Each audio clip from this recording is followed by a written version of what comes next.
The events of the period that's come to be known as the Third Subscription Controversy are, in my opinion, some of the most interesting, some of the most fascinating in the history of Irish non-subscription. The difference between the Third Subscription Controversy and the two earlier ones was that the two earlier ones were between the non-subscribers and the more orthodox or Calvinistic Presbyterians, those who wanted to sign to the Westminster Confession. The Third Subscription Controversy was between the non-subscribers, and it's quite fascinating to try to understand what was actually happening. The non-subscribers by the 1840s had achieved quite a lot of stability. There were two acts of Parliament passed in 1844 which gave them confidence about ownership of their buildings and premises, and another about marriage legislation, which meant that they were secure in being able to perform marriages that were absolutely legitimate. And this seemed to give them a lot more security than they had had really previously. And they began to look at domestic mission, home mission. They had started looking at this in the 1830s, even before they reached this greater state of stability.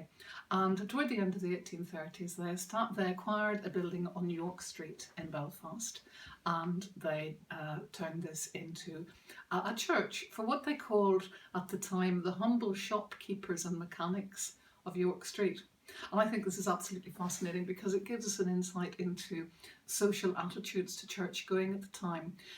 First Church and Second Congregation, which were both on Rosemary Street at that time, were full of members of what we might call the middle classes, industrialists, some quite affluent and influential people worshipped in those congregations. And in those days people paid rent for their pews, and the rents were quite expensive. So they decided that they would have this other church on York Street, which would be much less grand. They made it very clear it was going to be much less grand, and where you wouldn't have to dress up so much, and where it would be cheaper to attend. The pew rents wouldn't be so high. But those humble shopkeepers and mechanics turned out to have deeply inquiring minds. And the first minister in York Street was actually Fletcher Blakely's son, Fletcher Blakely of Moneyreagh. But he came home, he was a young man, he came home to Moneyreagh where he sadly died of a fever very early on, and so his ministry was very short. And a new minister was ordained to York Street, and he was called David McGuinness. And McGuinness had been trained by Montgomery and by John Scott Porter, and had greatly admired John Scott Porter in particular. And John Scott Porter was a great biblical scholar, and he was one of the leading people, one of the first people to develop what's called textual biblical criticism. And this requires a very detailed knowledge of biblical languages and the capacity to translate them accurately. And he was very interested in the accuracy of biblical translation. But McGuinness, one of the things that he became interested in was what was called higher criticism. And this is a form of criticism which effectively looks at scripture as literary texts.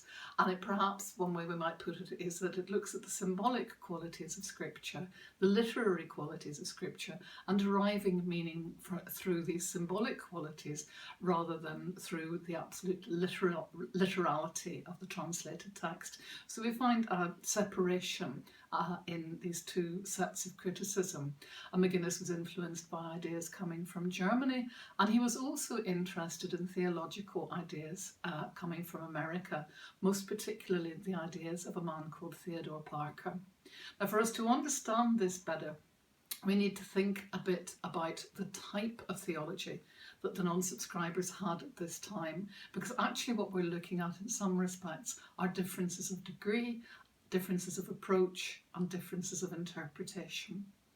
So this takes us back to 1819 and to someone called Channing. And at that time, Channing, who was an American Unitarian, made an address called the Baltimore Sermon. And in this, he talked about his ideas of God.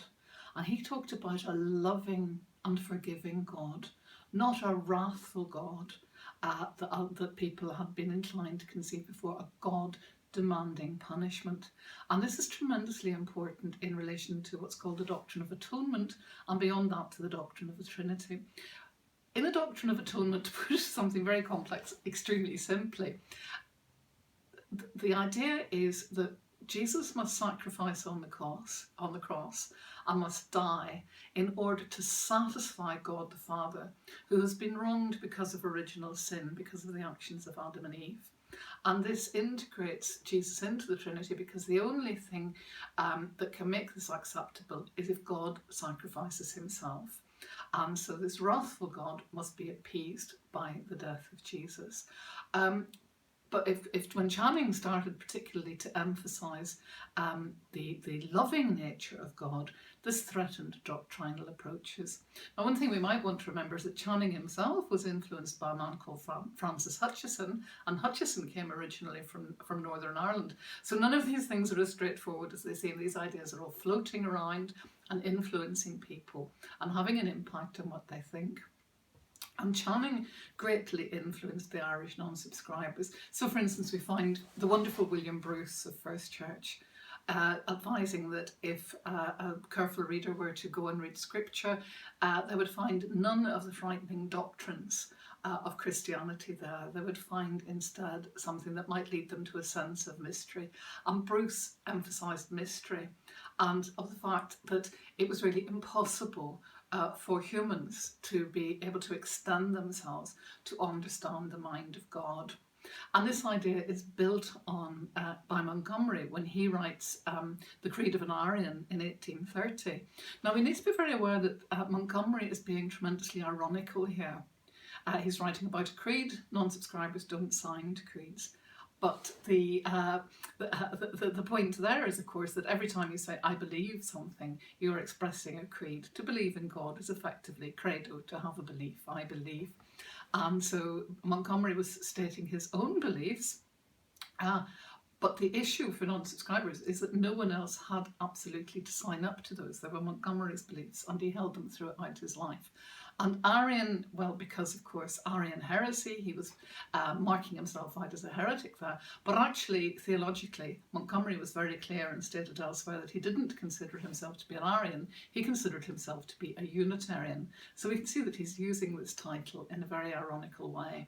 And one of the points that Montgomery makes in the Creed of an Arian is that Jesus' atonement, that Jesus' sacrifice on the cross, is continuing to have an impact on the salvation of humanity. We don't know how, it isn't explained to us, so it doesn't need a doctrinal explanation. It doesn't need the doctrine of the Trinity and the doctrine of atonement. It wasn't that he was opposed to those concepts, it was that he was opposed to the idea that they controlled people's thinking about God. And another important thinker that we might want to consider here is William Porter. He was also an unsubscribing minister. He was the father of John Scott Porter and also of Clausen Porter. And Porter's theology looked at ideas of universal salvation. He considered salvation was available to all rational creation, so available to absolutely everyone.